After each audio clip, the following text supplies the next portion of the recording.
So ito mga ka-farmers, yung mga manok natin na natitira. So meron tayong white leghorn dyan, dalawa. Yung Texas natin or yung manok panabong na reject. So ibebenta na natin at itong mga babae na ito, tatlo. Tapos itong isa, ito yung hindi sa aming manok na lumaki na lang dito sa amin. Yan o, parang native yung kanyang size, napakaliit.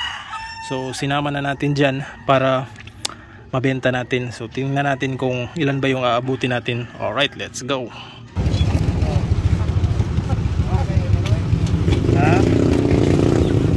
Naman para kamula. Para ihawon. Ayun yung mga batakan man eh.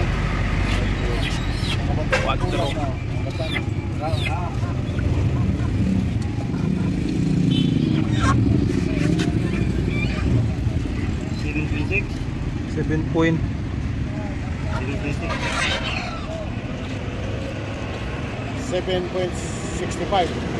Yung kinita natin mga ka-farmers sa pagbebenta ng mga manok ay umabot ng 1,140 pesos yung kinita sa 6.6 yata yun na kilograms. 6.6 lahat yung timbang ng mga manok natin na kanina yung pinatimbang natin. So napakamura lang kasi yung bilihan, 150 per kilo, kaya yun lang yung inabot.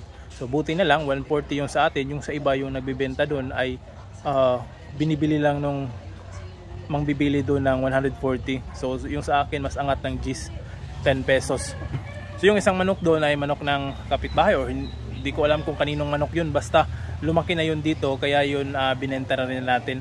So sinamahan na lang natin yung mga manok natin dito. So ang reason din natin ay yung mga manok na yung hindi natin magagamit or nag-exist na or yung manok na hindi na natin magagamit o yung sobra na nating manok ay binenta na rin natin. So yung reject, yung mga inahin na meron naman ako natira pa dito, kaya i-let go na natin yung iba para mabawasan din yung pinapatukan natin at bawas gastos din sa feeds dahil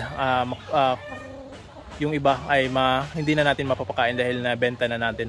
So yun yung reason ko kung bakit ko rin binenta yun. So ito mga ka-farmers, yung mga manok natin na game fowl ay nangingitlog na. So ito yung isa na battery cage ko na 4 na lang yung kwarto na pwedeng magamit. So yung dalawa ay hindi na dahil butas na yung sahig.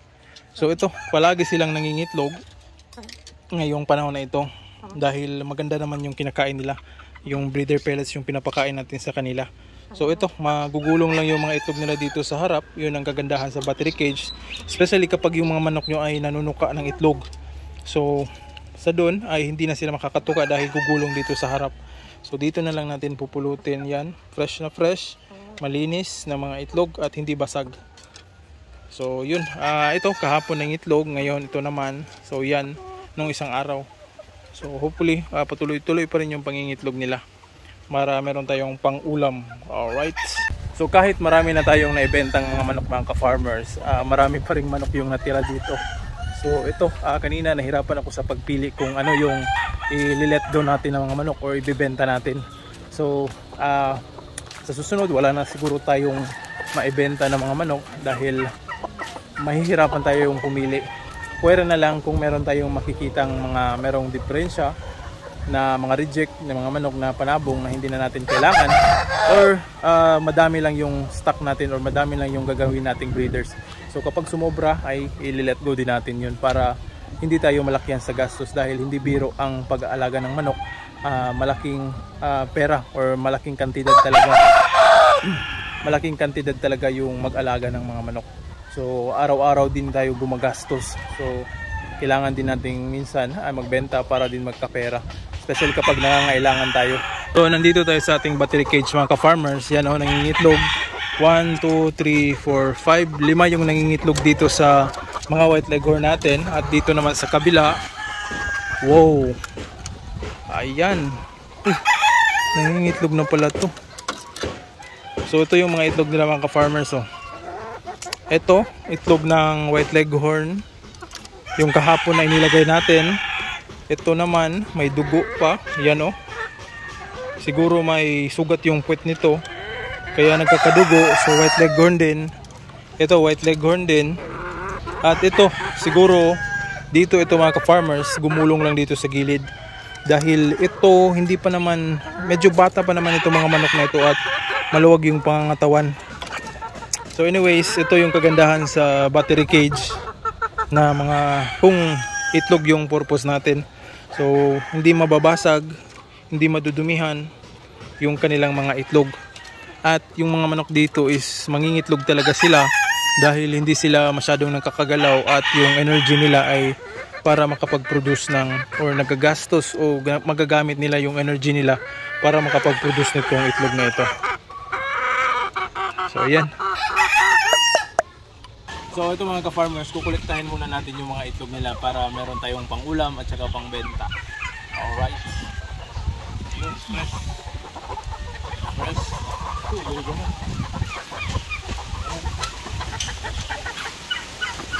Yan, 5 dito. Doon naman tayo sa kabila. Tuyok.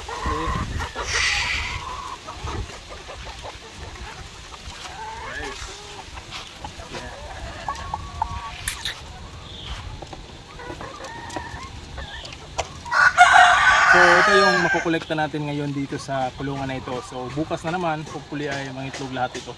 Alright.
So ayan mga ka-farmers, kumakain yung mga manok natin. So pure feeds lang yung binibigay natin.